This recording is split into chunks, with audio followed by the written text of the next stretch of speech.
Een van die belangrike aspekte van die skepping is dat daar ook 'n doel met die skepping is, naamlik dat ons iets uit die skepping sal leer. Ek lees Psalm 19 vers 10 tot 12. Die eise van die Here vir sy diens is goed. Dit staan altyd vas. Die bepalings van die Here is reg.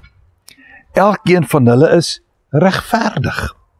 Hulle is kosbaarder as goud, selfs as baie goud, soeter as heuning, as druppels uit 'n heuningkoek.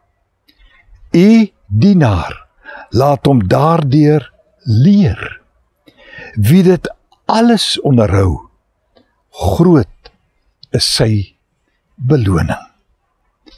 Nou hier kan 'n mens dit, as mens hierdie verse lees, maklik dit net so lees en sê, "Sjoe, wonderlik." Maar dink net daaraan dat die dinge waarvan hy hier praat, deel is van die skepping.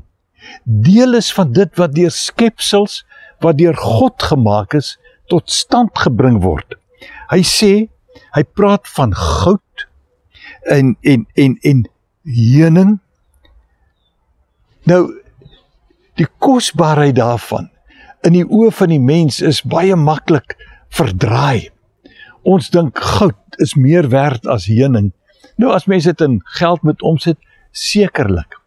Maar die goud is daar, dit is deel van die skepping, dit is in die aarde gesetel, ons ontdek dit en ons haal dit uit en ons gebruik dit en al die ander dinge wat daarmee gepaard gaan, wat dikwels maar 'n bietjie skeef draai, want daar's geld betrokke.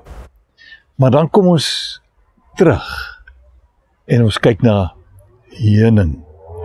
Geen mens kan heuning maak nie.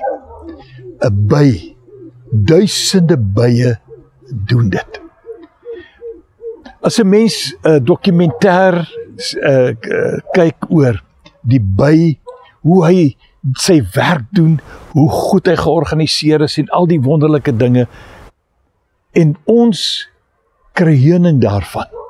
Ons het die voorreg om daardie heuning te kan geniet. Ek dink, as ek ooit weer heuning gaan proe, gaan ek daaraan dink dat ek eintlik God se guns proe. Dat ek eintlik kan sê, in hierdie lepel, op hierdie stukkie brood, in hierdie gereg, waar ek heuning gesit het, het ek God gesit.